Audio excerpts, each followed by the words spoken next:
सबको जय मसीह की। आप सबका स्वागत है जीवित परमेश्वर की जीवित हजूरी में। आज हम परमेश्वर के वचन से पढ़ेंगे रोमियो की पुस्तक उसका 7 अध्याय उसकी 1 आयत से पढ़ेंगे। और आज का वचन ये केवल बहनों के लिए नहीं, ये भाइयों के लिए भी है। आइए हम पढ़ेंगे परमेश्वर के वचन से कि परमेश्वर का वचन हमसे क्या बात कर रहा है। आइए हम सब पढ़ेंगे। हे भाइयों, क्या तुम नहीं जानते, मैं व्यवस्था के जानने वालों से कहता हूँ कि जब तक मनुष्य जीवित रहता है तब तक उस पर व्यवस्था की प्रभुता रहती है, क्योंकि विवाहित स्त्री व्यवस्था के अनुसार अपने पति के जीते जी उससे बंधी रहती है। परंतु यदि पति मर जाए तो वह पति की व्यवस्था से छूट गई। इसलिए यदि पति के जीते जी वह किसी दूसरे पुरुष की हो जाए तो वह व्यभिचार निकलाई जाएगी। हालेलुया।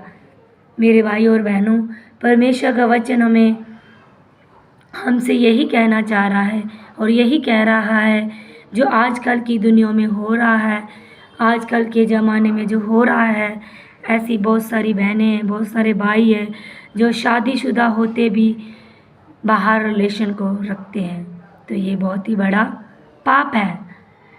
परमेश्वर का वचन कह रहा है कि जब तक मनुष्य जीवित रहता है तब तक उस पर क्या है, व्यवस्था की प्रभुता बनी रहती है। यानी कि जब तक स्त्री और उसके पति जीवित रहता है तब तक वो अपने पति के साथ बंधी रहती है। और परमेश्वर का वचन हमसे यही बात कर रहा है कि जब पति मर जाए तो वो शादी कर सकती है। अगर पति जीवित है और वो बाहर किसी और के साथ अपना रिलेशन रख रही है, किसी और के साथ अपने मन में बुरे विचार ला रही है, जैसे आजकल हो रहा है। घर से तो हम जाते हैं काम पर और बाहर हम क्या करते हैं, ऐसे बुरे काम करते हैं। हम सोचते हैं हमारा पति नहीं देख रहा, पति सोच रहा है मेरी पत्नी नहीं देख रही, पर एक है जो सब देख रहा है और सब जांचता है, क्योंकि वो हृदय और गुर्दों को जांचने वाला परमेश्वर है। हम दुनिया से छुपा सकते हैं, लोगों से छुपा सकते हैं, रिश्तेदारों से छुपा सकते हैं, पर परमेश्वर से हम कुछ नहीं छुपा सकते, क्योंकि वो जीवता परमेश्वर वो सबको जानता है। एक ही स्त्री की जब शादी होती है तो वो अपने पति के साथ बंध जाती है। वो आत्मा जिस्म जान से अपने पति की हो जाती है और उसके ऊपर उसके पति का अधिकार होता है। उसकी सारी अभिलाषा अपने पति के लिए होती है और होनी भी चाहिए। पर ऐसी बहुत सारी बहनें हैं जो अपने पति को छोड़ दूसरे मर्द के साथ रह रही हैं, दूसरे मर्द की अभिलाषाओं को पूरी कर रही हैं। तो आप जान लीजिए ये बहुत बड़ा पाप है। परमेश्वर वचन आपसे बात कर रहा है और ये बात सिर्फ बहनों के लिए नहीं, भाइयों के लिए भी है। ऐसे बहुत सारे भाई हैं, घर से तो जाते काम पर, ऑफिस में जा रहे हैं और वहाँ जाकर लड़कियों के साथ गलत काम करते हैं, गलत मन में विचार लाते हैं। परमेश्वर का वचन कहता है तूने अगर किसी के साथ पाप कर लिया, वो तो बहुत दूर की बात है पाप करना, यानी कि अपनी पत्नी को छोड़ दूसरे के साथ रिलेशन बनाना, वो तो बहुत ही बड़ी बात है, दूर की बात है। अगर तूने मन में भी अपनी सोच लिया किसी दूसरे के बारे में, तो वो भी क्या है, व्यभिचार है। वो व्यभिचार कहलाया जाएगा मेरे भाई और बहनों। आजकल के ज़माने में यही हो रहा है। शैतान का ये बहुत ही बड़ा हथियार है, व्यभिचार में डालना। नौजवान बच्चों को, शादीशुदा औरतों को, शादीशुदा लड़कों को, भाइयों को व्यभिचार में डालना, ये शैतान का बहुत ही बड़ा प्लान है। और हम ये नहीं कह सकते क्या हमसे ये गलती होगी, हमें पता नहीं चला, हम कब ऐसे कामों में पड़ गए। न हो, परमेश्वर ने हमें बुद्धि दी है। क्यों दी है? इस्तेमाल करने के लिए। वचन कह रहा है कि सांपों के नाई चतुर बन जाओ और कबूतर के नाई बोले। हमें सब पता है हमारे लिए क्या बुरा है, क्या अच्छा है। ऐसी बहुत सारी मोड़, ऐसे बहुत सारे बातें, ऐसे बहुत सारे मोड़ हमारी ज़िंदगी में आते हैं कि शैतान हमें ऐसे गिराने पे मजबूर हो जाता है और हमें मजबूर कर देता है। पर नहीं, परमेश्वर का वचन कहता है कि तुम इस पाप से बचो। वचन कहता है झूठा भविष्यद्वक्ता और व्यभिचार दोनों की कोई क्षमा नहीं है। तो मेरे भाइयों बहनों, परमेश्वर आप सबसे बात कर रहा है। आजकल फ़ोन इतना बड़ा हथियार हो गया है शैतान का कि फ़ोन के द्वारा इतने गलत गलत काम हो रहे हैं। फ़ोन के द्वारा सब कुछ सेटिंग हो जाती है। लोग शादी कर लेते हैं, इधर से उधर आ जाते हैं, एक मुल्क से दूसरे मुल्क में चले जाते हैं। यहाँ 4-4 बच्चों की माँ अपने बच्चों को लेकर पति को छोड़ के दूसरे लड़के के पास आ रही है। क्यों? जबकि परमेश्वर का वचन कह रहा है कि पति के जीते जी पत्नी दूसरे पुरुष के बारे में नहीं सोच सकती। पति के जीते जी,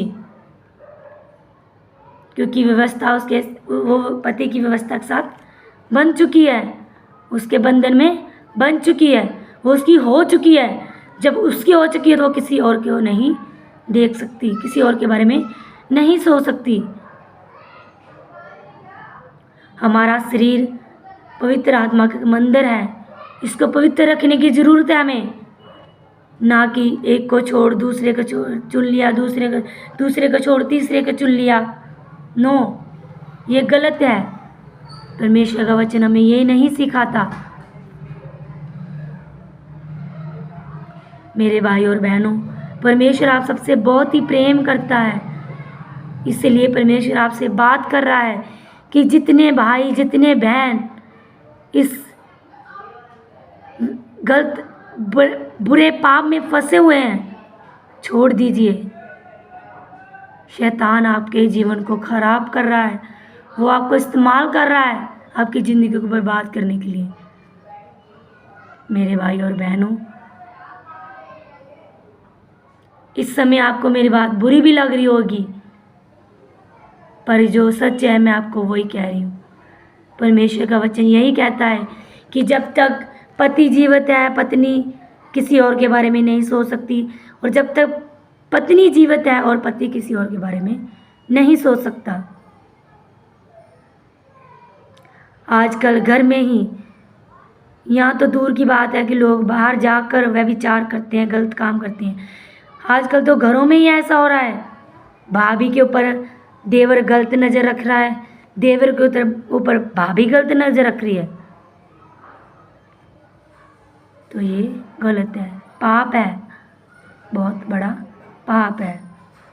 अपने आप को पवित्र करें, शुद्ध करें, परमेश्वर की आज्ञा के अनुसार चलें, जैसा परमेश्वर ने हमें सिखाया है कि जैसा मैं पवित्र हूँ वैसे तुम भी पवित्र बनो। मेरे प्रियो, समय बहुत ही निकट है परमेश्वर के आने का, उसके आगमन का। हर उस पाप से अपने आप को मोड़ लाएं और अपने आप को पवित्र करें, ताकि परमेश्वर की उस सज़ा से हम बच सकें, जो सज़ा अनंत काल की सज़ा होगी। कभी ना बुझने वाली आग में तुम जलाए ना जाओ। इसलिए मेरे प्रियो, परमेश्वर आपसे बात कर रहा है, अपने आप को पवित्र रखो। परमेश्वर से प्रार्थना करो, प्रभु हमें इस नरक भरे जीवन से निकाल, हमें इस व्यभिचार की गंदी आत्मा से आज़ाद कर, और प्रभु आपका आज़ाद करेगा। और अपने आप को प्रार्थना में रखो, दीन बनाओ, शुद्ध करो, अपने पति के साथ वफादार होकर चलो, अपने घर में वफादारी से चलो, क्योंकि परमेश्वर आपसे प्रेम करता है। परमेश्वर के साथ वफादार होकर चलो।